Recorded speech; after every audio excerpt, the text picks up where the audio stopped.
IMT Faridabad में भी नहीं आई। लचर कानून व्यवस्था आप स्थिति देखें, कहीं नशे का आलम फरीदाबाद में, कहीं अपराध का आलम।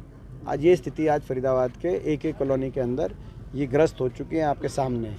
आज आपके सामने है कि डंपिंग यार्ड, कूड़ा घर के कारण गंभीर बीमारियों का जन्म क्यों हो रहा है फरीदाबाद। आज आपके सामने हम सवाल पूछ रहे हैं कि मंझवाली पुल का क्या हुआ, हम सवाल मंझावली पुल का क्या हुआ, मंझावली पुल का क्या हुआ और कमर्शियल एरिया बनाने का क्या हुआ, ये हम सवाल पूछ रहे हैं। और किसानों को MSP का क्या हुआ, खाद DAP यूरिया का भी नहीं मिल रही का क्या हुआ।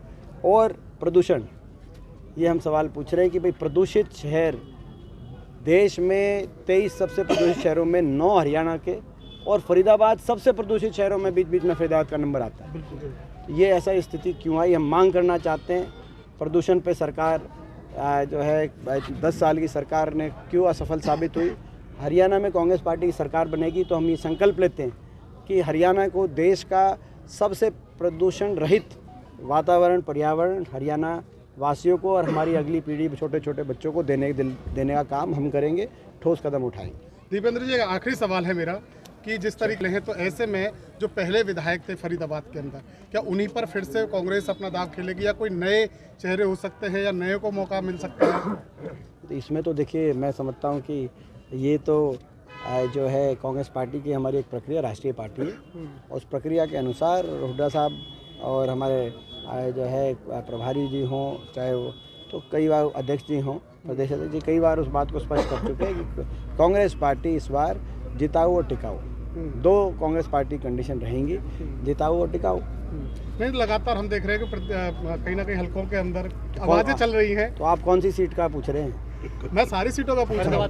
फरीदाबाद की 6 सीटों तो क्या कोई सी सीट का भी आप डिक्लेयर करवाना चाह रहे हैं? क्या आपका जो है नहीं, मेरा इसमें क्या है, समय पे आने पे, समय आने पे आपको ये हम जो है ये जानकारी दे देंगे। और बाकी बिना कैमरे के कभी आप व्यक्तिगत बात करेंगे, जिस सीट का आप चाहेंगे मेरे से आपसे चर्चा कर लेंगे, फीडबैक ले लेंगे आपसे। मगर एक महत्वपूर्ण बात, ये आपकी बात सही है जो हमने कहा कि इसमें कांग्रेस पार्टी सभी 90 की 90 विधानसभा क्षेत्रों में जीतने वाले प्रत्याशी, लोगों से फीडबैक लेकर, लोगों के सर्वे के आधार पर जीतने वाले प्रत्याशियों को मौका देगी। जैसा कि अभी हमारी चुनाव की प्रक्रिया आपने देखा कि कर्नाटक में भी यही हुआ और अब मध्य प्रदेश, छत्तीसगढ़, तेलंगाना, राजस्थान में भी यही अब प्रक्रिया अपनाई गई। जिताऊ हमारे जो प्रत्याशी रहेंगे, उम्मीदवार रहेंगे जनता के पसंद के, उनको हर सीट पे लाया जाएगा।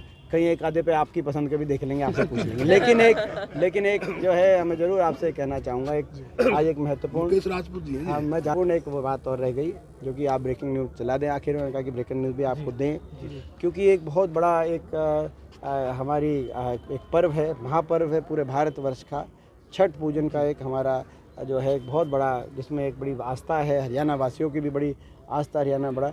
ये विभाग की बात है कि 9.5 साल से सरकार ने ना तो कोई घाट बनाया छठ पूजन के लिए, ना कोई सुविधाएं दी। अब इन्होंने जाके एक प्रोग्राम किया, लेकिन उसमें कहा कि आगे तो सारे घाट बने थे हमारे समय, कांग्रेस ने, हुड्डा साहब ने सारे घाट बनवाने का, हुड्डा सरकार में सारे घाट बनवाने का काम हुआ था। उनको सारी जगह, हर जगह जो है पूर्वांचल भवन बनवाने का काम अगर यदि कहीं हुआ था तो हुड्डा सरकार के दौरान ही हुआ था। और अब इस बात को आगे बढ़ाते हुए ये तो छठ चली गई, हमें उम्मीद थी कि इस छठ पे कोई सरकार द्वारा कुछ जो है, मगर ये तो चली गई। लेकिन बहरहाल अगली छठ तक हरियाणा में नई सरकार होगी लोगों के आशीर्वाद से, और कांग्रेस पार्टी सरकार बनी तो हरियाणा में अगली छठ पे छुट्टी, एक जो सरकारी छुट्टी डिक्लेयर कांग्रेस पार्टी की सरकार करने का काम करेगी। संगठन भी बन रहा था, क्या रहा उसका? बन रहा है हमारा। अच्छा, बन गया? बन रहा है हमारा संगठन, हमारा संगठन जिस स्पीड से हमें लाभदायक लगेगा उस स्पीड से बनाएंगे, और जब हमें उचित लगेगा, जब हमारे फायदे में लगेगा, तब उसको घोषित करेंगे।